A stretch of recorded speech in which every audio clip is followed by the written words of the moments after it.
So hello everyone, मेरा नाम भावना मिश्रा है and I am engineering student at COEP। My branch is computer science and engineering. So जिससे कि हमें पता है कि इस बार हमारे बोर्ड्स और CET एक्सेप्शनली जल्दी हो रहे हैं। बोर्ड्स यूजुअली हमारे 20th ऑफ फेब से स्टार्ट हुआ करते थे, बट नाउ हमारे बोर्ड्स 9th ऑफ फेब को हो रहे हैं और CET के जो टेंटेटिव डेट्स आई हैं उसके हिसाब से our CET is going to be starting in April itself. April के सेकेंड वीक में हमारे CET स्टार्ट हो रहे हैं, विच इज़ एक्सेप्शनली जल्दी। तो I will be telling you the strategy of boards as well as CET कि आपको अभी कैसे पढ़ना है कि आप लिमिटेड टाइम में मैक्सिमम आउटपुट ला पाएँ and you can ace both CET and boards.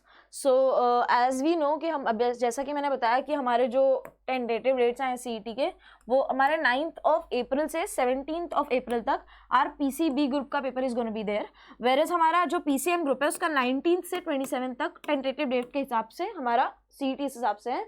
And boards का तो हमारा परफेक्ट टाइम टेबल आ रखा है। 9th को हमारा इंग्लिश का पेपर है, 17th को हमारा फिजिक्स का पेपर है, 20th को भी हमारा केमिस्ट्री पेपर है, 22nd को मैथ्स, 27th को बायोलॉजी।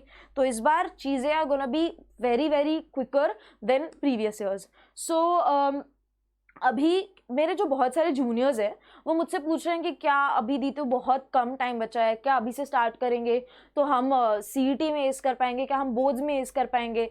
लाइक हमारा बहुत कम पढ़ाई हुआ है, कुछ पढ़ाई नहीं हुआ है, थोड़ा सा भी कॉन्फिडेंस नहीं है, we are into depression and all of that. तो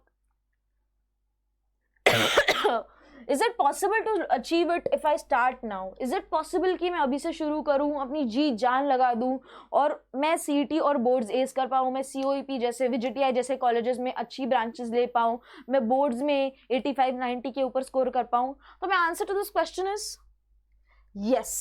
It is pretty much possible if you start now, but then you'll have to be honest to yourself. इस बारी आपको अपने आप से honest होना पड़ेगा। अभी तक जितनी मक्कारी करी है, जितना झूठ बोला है अपने से, खुद से, अपने पेरेंट्स से, अपने टीचर्स से, that will all fade if आप अभी से ऑनेस्टली अच्छे से पढ़ाई करेंगे। एंड अच्छे से पढ़ाई करने का मतलब मैं 10 से 12 घंटे इफेक्टिव स्टडी ईच डे की बात कर रही हूँ। आई नो 10 से 12 घंटे बहुत ही डिफिकल्ट साउंड करता है शुरू में। लाइक जो इंसान अभी 4-5 घंटे पढ़ पा रहा है, 4-5 घंटे का पूरा दिन में आउटपुट ले पा रहा है, वो 10 से 12 घंटे क्या पढ़ पाएगा? सो आप शुरू में तो नहीं पढ़ पाएंगे ऑब्वियसली। मैं भी अगर मुझे अभी ही कहा जाए अभी कॉलेज में आने के बाद तो इतना स्टडीज़ नहीं होता है यूजुअली, तो आप मेरे को कहोगे स्ट्रेट अवे कल से 12 घंटे पढ़ने के लिए, तो नहीं हो पाएगा। Usual first week second week आपको थोड़ा डिफिकल्टी होगा, but obviously as you proceed further आप आगे अच्छे से लाइक 12 आवर्स का स्टडी ले पाएंगे, बिकॉज अभी तो बोर्ड्स आ गए, अभी there is nothing you can give excuse. तो अभी अगर हम कर सकते हैं तो how will I be able to do it? अगर अभी से मैं स्टार्ट करूँ तो कैसे कर पाऊंगा मैं? दीदी आप बता रहे हो कि हाँ ठीक है अभी से कर लो, 10-12 घंटे पढ़ लो, बट कैसे, क्या स्ट्रैटेजी फॉलो करनी है? तो today I will be telling you the most effective strategy which was been best in my case. मैंने बहुत सारी strategies follow करी हैं, I've tried all of them myself personally, and the best strategy जो मेरे लिए best तरीके से काम करी है is divide and rule. So this is been the best strategy in my case. मेरे केस में कभी भी 5 घंटा मैं स्ट्रेट अवे बैठ के इफेक्टिव स्टडी नहीं कर पाती हूँ। मेरा हमेशा डिवाइड एंड रूल का कॉन्सेप्ट चला है।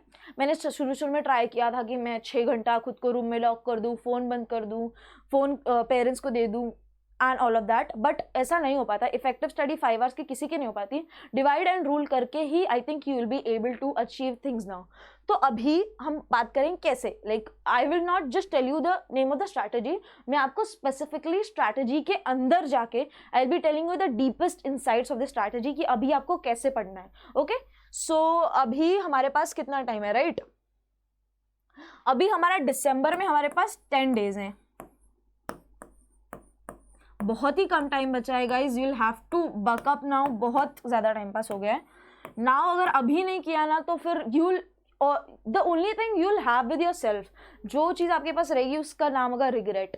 And I am telling you my friends, the most painful thing in this universe is regret. Regret बहुत ही like it's the worst thing. आपको आप CET एस कर सकते थे, आप बोर्ड्स एस कर सकते थे। लास्ट के सिर्फ आपको 2-3 महीने जी जान लगा के पढ़ना था और आपने नहीं पढ़ा। ये थॉट आप देखिए, अगर आप अपने फ्यूचर सेल्फ से पूछते हैं कि अगर आप सीईटी दे दिया और आपकी उतनी अच्छी परसेंटाइल नहीं आ पाई, आप ड्रीम कॉलेज नहीं पहुंच पाए, इन केस भगवान ना करे ऐसा हो, बट अगर ऐसा हो गया तो आप कितना रिग्रेट करेंगे कि सिर्फ 2-3 महीने तो थे यार, अगर मैं वो ही इफेक्टिवली पढ़ लेता, वो ही 10-12 घंटे जी जान लगा देता, तो आज मैं भी COEP, VGTI, DJ सांघवी ऐसे अच्छे अच्छे कॉलेजेस में होता है, राइट, PICT जैसे। तो अभी हमारे पास टाइम कितना बचा है? जान हमारे पास पूरी तो है नहीं, राइट। जान में what is gonna be is half of our Jan is gonna be going in viva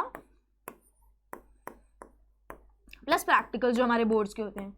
since हमारा फेब से बोर्ड्स है, तो प्रैक्टिकल्स और वाइवा तो जान में होना बहुत ऑब्वियस सी बात है। प्रैक्टिकल्स, वाइवा, सबमिशन, इसमें हमारी हाफ जान जाने वाली है। प्रीलिम्स भी अभी स्टार्ट हो गए होंगे मोस्ट ऑफ द लोगों के, प्रीलिम्स 1 प्रीलिम्स 2, और फेब में तो हमारे बोर्ड्स होने हैं। सो इसमें तो हमारे बोर्ड्स हैं। मार्च हमारे पास है, कंप्लीट मार्च है हमारे पास। अप्रैल PCB वालों के पास शुरू के 8-9 दिन है और PCM वालों के पास शुरू के 20 डेज, 19-20 डेज हैं, राइट। सो इतना टाइम हमारे पास है अभी। PCB वालों के पास 8-9 डेज हैं, PCM वालों के पास 18-19 डेज हैं। एग्जाम के 1-2 दिन पहले का दिन तो मैं काउंट ही नहीं करती, उसमें ज़्यादा पढ़ाई करनी नहीं होती और ना ज़्यादा होती है स्ट्रेस के चक्कर में। So this is the amount of time we have. December में हमारे पास 10 दिन है, जैन हमारे पास 15 दिन है, फेब हमारे पास बोर्ड्स है, बोर्ड्स, उसके बाद मार्च हमारे पास पूरी है। अप्रैल में आप देख लीजिए, आप PCM ग्रुप से हैं, PCB ग्रुप से हैं, ठीक है। सो इतना टाइम है हमारे पास, तो जस्ट थिंक ऑफ इट कि अभी इतना ही टाइम बचा है हमारे पास। अभी इसी टाइम में जो करना है, फॉरगेट ऑल ऑफ इट, और अभी से आपको स्टार्ट करना ही पड़ेगा to study 10 to 12 hours. Now I tell you specific strategy. See अब मैं आपको बताने वाली हूँ बहुत ही इफेक्टिव स्ट्रैटेजी, जो मेरे केस में डिवाइड एंड रूल के साथ मैं फॉलो करती हूँ हमेशा। So I am talking of block method.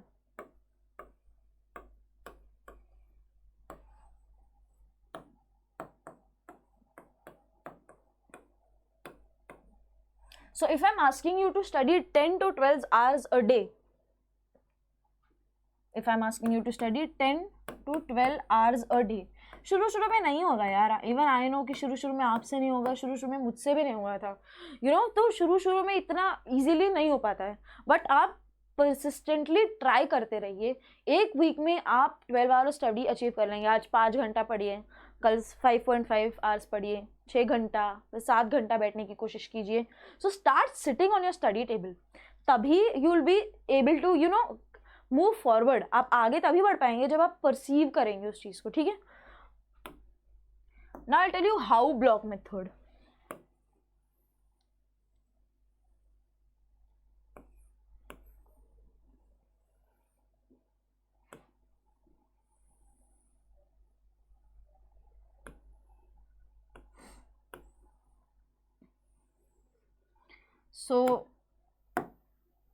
अगर मैं आपको 12 घंटे पढ़ने के लिए कह रही हूँ, तो आपको 3 आवर्स के 3 ब्लॉक बनाने हैं। Block number 1, 2,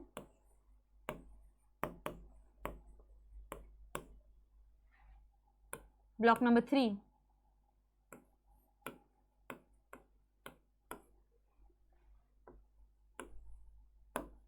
and block number 4। मुझे पता है मैं आपको कोई स्टैटिक सा टाइम टेबल दे पाऊंगी तो आप वो फॉलो नहीं कर पाएंगे, because everybody have their own capacity. किसी का हाइपर फोकस मॉर्निंग में होता है, कोई सुबह 4 बजे उठ के पढ़ता है, तो कोई आफ्टरनून में एकदम हाइपर फोकस्ड हो जाता है, कोई रात को 2 बजे बहुत ही इंटेंसिवली स्टडी कर पाता है। तो I am not going to be giving you एक स्टैटिक टाइम टेबल, बिकॉज फिर वो आप फॉलो नहीं कर पाएंगे, डिप्रेशन अलग होता रहेगा, और अभी टाइम भी इतना बचा नहीं है कि आप टाइम टेबल बनाने में टाइम वेस्ट करें। आपको बस इतना दिमाग में रखना है कि हाँ मुझे आज ये चारों ब्लॉक्स के टास्क कंप्लीट करने हैं। मैं आपको इसमें टास्क देने वाली हूँ, आप इसको अपने हिसाब से डे के टाइमिंग के अकॉर्डिंग डॉच कर सकते हैं, ठीक है। But you have to complete all these 4 task, ठीक है। शुरू शुरू में थोड़ी डिफिकल्टी आएगी, आई नो कि शुरू शुरू में इतना जल्दी से आप 6 घंटे पढ़ रहे हैं, 5 घंटे पढ़ रहे हैं, 2 घंटे पढ़ रहे हैं, उससे आप 12 घंटे 10 घंटे नहीं इफेक्टिवली कर पाएंगे। बट आपको टेबल पे बैठना चालू करना होगा, उसके बाद ही आप अचीव कर पाएंगे, आप समझ पाएंगे कि like how will I do things forward. अब the most important thing in your day, जो हर टॉपर कहता है कि यार ये बहुत इंपॉर्टेंट है, this is the key, and that without that particular task you will not be able to achieve। आप कितना भी पढ़ लीजिए, without that important act आप आगे your study won't be effective enough। तो मैं आपको बता रही हूँ, the most important task of the day have to be revision। Revision, as every topper says and even I am saying, revision is the key। There is no substitute to revision कि आप पढ़ते रहिए, आगे का जितना हो रहा है रिविजन नहीं करेंगे कुछ भी नहीं होगा। आई एम टेलिंग यू, मेरा कैसा है, मैंने ना मेरा भी दिसंबर तक इतना भी कुछ सीरियस पढ़ाई नहीं हुआ था। मैं झूठ नहीं बोलूँगी, मैं पढ़ती थी, मैंने शुरू से कंसिस्टेंटली पढ़ाई की थी। बट मेरा सबसे I did not new the method, मेरे को सही तरीका ही नहीं पता था कि मुझे किस तरीके से पढ़ना है बेसिकली, क्योंकि मैं सिर्फ पढ़ती रहती थी और मैं रिवीजन करती नहीं थी। तो eight the end of the day मेरे को कुछ याद ही नहीं रहता था। आई मीन मैंने शुरू के चैप्टर पढ़ लिए, फॉर इंस्टेंस मैंने रोटेशन टाइम पढ़ लिया, शुरू के फिजिक्स के 4-5 चैप्टर्स मैंने पूरे पढ़ लिए हैं। उसके बाद फिर 1 महीने बाद मैं देख रही हूँ तो मुझे तो कुछ भी नहीं याद, क्योंकि मैंने बीच में ना रिविजन ही नहीं किया। तो revision is the most important thing. ये तो उन बच्चों के लिए है जो अभी से जिनका 4-5 चैप्टर पढ़ के हो गया है, यानी शुरू की थोड़ी बहुत पढ़ाई हुई है। लेकिन जिन बच्चों का अभी कुछ भी नहीं हुआ, जिनका अभी 0 स्टडीज है, अभी मैंने कुछ भी नहीं पढ़ा दीदी, हमको अभी स्ट्रैटेजी में तो अभी से चालू करें तो हम कैसे स्कोर पाए हैं। तो इसमें आपको बेसिकली क्या करना है, आपको न्यू चैप्टर करना है। तो आप न्यू चैप्टर करिए, समझिए आपने आज केमिस्ट्री का चैप्टर 1 या चैप्टर 2 कर लिया। अगर आपने वो कर लिया है, उसके बाद आपको नेक्स्ट डे उसका रिविजन करना है। ऑनेस्टली बता रही हूँ, आपको नेक्स्ट डे रिवीजन करना है। आपको लगेगा कि अरे यार मैंने तो ये चैप्टर कल ही पढ़ा, आज रिवीजन करने की क्या ज़रूरत है। It is important, I am telling you. Revision से बिल्कुल मत पीछे हटिएगा। रिवीजन मेरे लिए सबसे डिफिकल्ट चीज़ हुआ करती है। आई मीन मैं प्रोक्रेस्टिनेट करती रहती थी रिवीजन को कि यार मैंने ये चीज़ पढ़ी हुई है, मैं फिर से क्यों पढ़ूँ, what's the need to study this. But as humans we have this beautiful quality of forgetting things. हम चीज़ें बहुत ज़्यादा जल्दी भूलते हैं।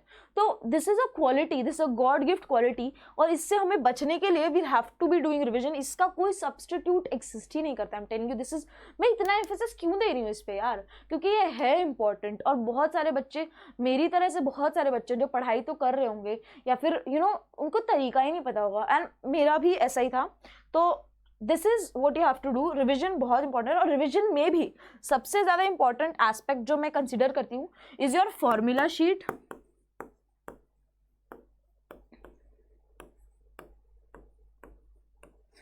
पीसीएम में आप पी और मैथ्स में, फिजिक्स और मैथ्स में आप फॉर्मूला शीट बना सकते हैं, या फिर और बायोलॉजी और केमिस्ट्री के लिए आपको शॉर्ट नोट्स बनाने पड़ेंगे, राइट। इतना फॉर्मूला वॉर्मूला होता नहीं है केमिस्ट्री में यूजुअली, फिजिकल को छोड़ के, और बायोलॉजी में तो आई डोंट थिंक कोई फॉर्मूला होता है।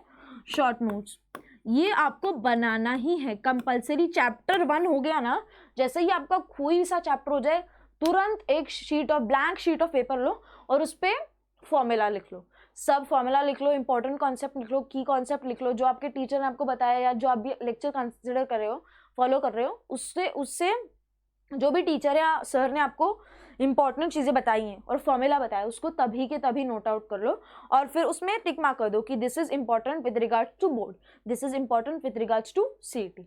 ठीक है, ये बहुत इंपॉर्टेंट चीज़ है। और रिविजन के लिए और एक तो आप रिविजन कर सकते हो, मतलब ट्रेडिशनल तरीका क्या है कि आप बुक खोल के रिवाइज करो, अपने शॉर्ट नोट से रिवाइज करो। पहले तो आपको क्या करना है, आपको चैप्टर पढ़ना है। So first you have to study your chapter completely. Practice कर लिया आपने, फिजिक्स के न्यूमेरिकल्स हैं तो प्रैक्टिस कर लिया, केमिस्ट्री में अगर आप ऑर्गेनिक पढ़ रहे हैं तो रिएक्शंस वगैरह जो भी आप समझना है, understanding part, that is your thing. Formula sheet बनाओ। नेक्स्ट डे आपकी जो फॉर्मूला शीट है या शॉर्ट नोट्स हैं उसको एक बार गो थ्रू करो और एक blank paper low.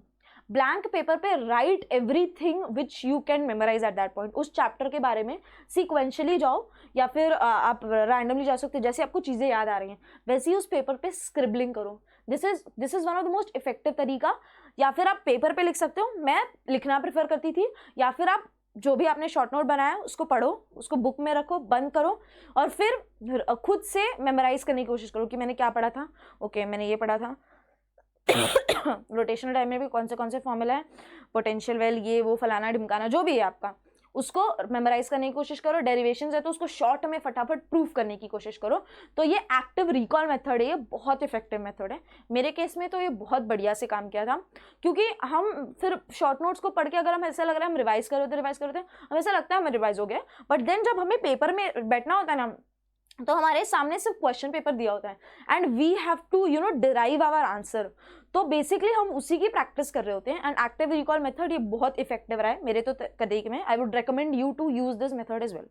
Now let us come to block 2। Revision पे इतना एम्फेसिस क्यों दिया मैंने, because it is extremely important guys. I am telling you nothing you can achieve without this. And मैंने सबसे बड़ी गलती वही करी थी कि मैंने इस पे ही ज़्यादा ध्यान नहीं दिया। मैं बहुत प्रोक्रेस्टिनेट करती थी रिवीजन को, but I am telling you revision is of utmost importance. ठीक है, इतना एम्फेसिस इस पे इसीलिए दिया गया है क्योंकि ये बहुत इंपॉर्टेंट है और बच्चे इसे इंपॉर्टेंट कंसीडर नहीं करते। ठीक है, now let us come to block 2। Block 2 में क्या करना है, जैसे कि आपका न्यू चैप्टर करना है। आप न्यू चैप्टर कर रहे हैं, आप अगर कोई चैप्टर है जैसे पॉलीमर हो गया, फिर ग्रीन केमिस्ट्री हो गया, प्रोबेबिलिटी डिस्ट्रीब्यूशन हो गया, बाइनोमियल डिस्ट्रीब्यूशन हो गया, ये चैप्टर्स 3 घंटे में होने के लायकी के हैं। आई कैन कंसीडर देम कि आप 3 घंटे में कर सकते हो। एक बार गो थ्रू कर लिया। ग्रीन केमिस्ट्री में तो बस इंपॉर्टेंट पॉइंट्स, हेडलाइंस रीड करी, बीच की इंफॉर्मेशन थोड़ी रीड आउट करी, वीडियो देख के एक बार ओवरऑल ब्रीफ ले लिया चैप्टर का, उसके बाद 3 घंटे में 4 घंटे में आपके ये चैप्टर हो जाएंगे और होने ही चाहिए।